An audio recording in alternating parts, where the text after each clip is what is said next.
Glowbird Think TV. So I know on your page you posted a new single that you had did, like from Body Rock to this new single. Bounce Back.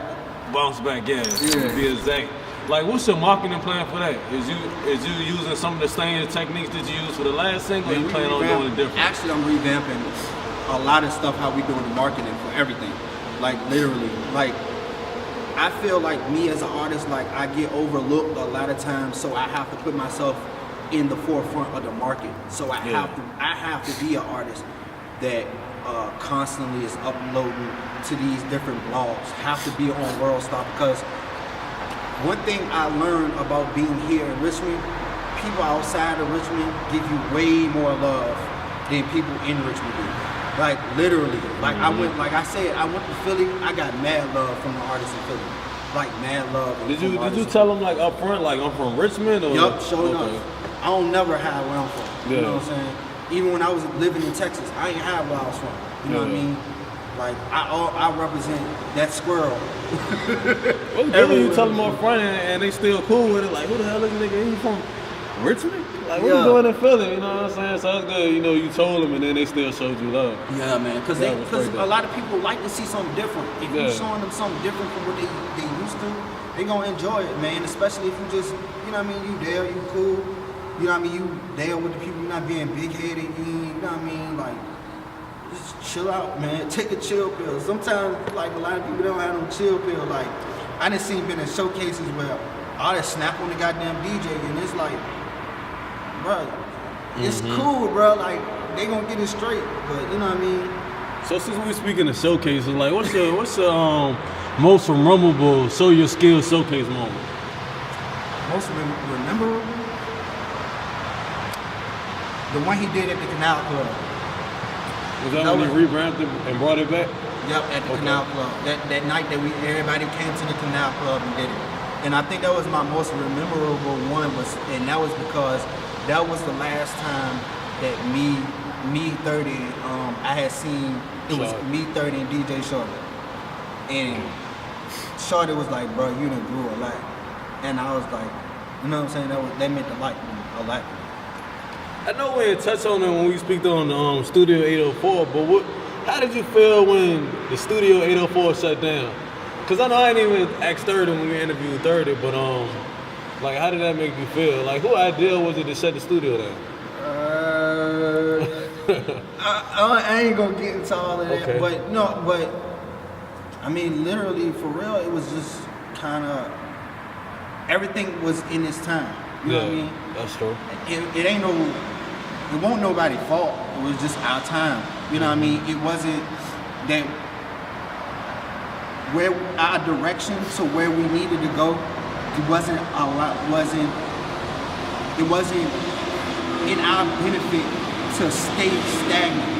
Yeah. Especially having a studio. Like, a lot of people, they have studios at their house or they own studios, but you can't be an artist, or you can't have a certain position to have a studio like that, especially if you're trying to run a full, because you got overhead. You got to remember, you have overhead, you got to pay lights, you got to pay you have to do lights, you have to do internet, you got to gonna pay the rent every month, you got to gonna bring the artists in. Like, a lot of artists, they used to a certain price around the city, so they trying to get you to drop your prices on them, and being on top of that, you know what I mean? Like, that joint had to go. Yeah, I feel you. Like, at the end of the day, I was wondering, what, about 2 years?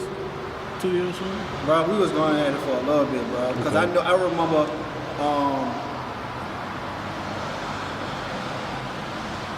me and Tiff and my son mom was pregnant at the same time, and got there going while we was at the studio, and we was got there going. That's how I remember it. And got there going, bro. He's 6 now, so I had just had him, so I think it was like we had that joint, and I was with her for 3 years, so I think it was going like we was around it in that joint for like 3 years, bro. Okay. Like, going strong, and I mean, like, we was going strong. We was going. 30 would be like, one day 30 would be like, bro, you going with me? Like, where are we going? Don't worry about it, we just going. That's saying, I know I'm driving the goddamn Manassas somewhere. You know what I'm saying? Like, you know what I'm saying? We going to DC, we going this place, but I enjoy that having that, you know what I mean, closeness. And I think that's really how a lot of people, how I got close with 30 is by being in there every day with them. Like, and we hustling, we making money together. You know what I'm saying? Yeah. And we both know what it is that we need to bring to the table to make everything work. And that's why we still stay close. That's my brother. Like I don't care what people got it. A lot of people they had a lot of stuff to say about 30, but a lot of people have not gotten the opportunity to be that close to him either. You know what I'm saying? So a lot of stuff people don't even get to see at the end of the day, man. A lot of people don't get to see a lot of stuff at the end of the day. I ain't got nothing bad to say about 30. He's a good dude. Some people do though, but I'd be like, bro, that's still my brother. You got something bad to say about everybody, you know, even if they don't say it to your face. So yeah, bro, like, and so, I was gonna say that, man, like, and that's something that I knew I wanted to say was, I watched a lot of artists go on worldstar hip hop, and I would watch, and I like to read the comment section. So I watched, look at the comment section, and there's a whole lot of people from Richmond talking bad about the person that's on worldstar supposed to be putting on for the city. And when you get artists from outside of the city, some of the same commenters will be big up in people who are not from here. Yeah. And that's ridiculous to me. I never understood that, but you know what I mean? I understand how to combat something like that. And it's all about building your fan base. The stronger your fan base is, the better you have a chance of people not perceiving you negative. Because you still gonna have trolls on there. Because that junk is troll city now. Oh yeah, hell yeah. So since we talking Richmond music, are you a fan of the Richmond music scene? Like, are you liking where it's at right now and the direction it's going?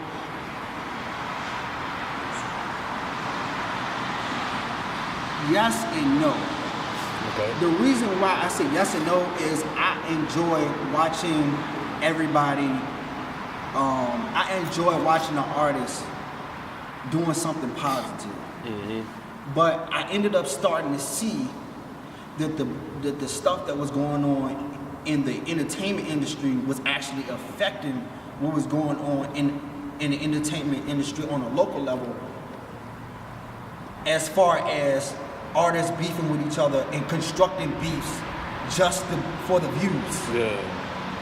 And I started seeing this, I was like, bro, that's whack. Yeah. To me, that's whack. Why would you, like, why are you out here, why y'all dissing each other? We supposed to be one city, so now you're showing that everybody that we divided, which goes back to that worldstar hip hop thing. We showing that even though we might be Crime 360 City or what was the first 48 city or whatever, we showing the nation that we're in the world and we're divided. Like, you might have a huge fan base, but you're not collabing with somebody else with a huge fan base and y'all going at it together. And that goes into another thing is a lot of people don't do business, they do personal. They do personal shit.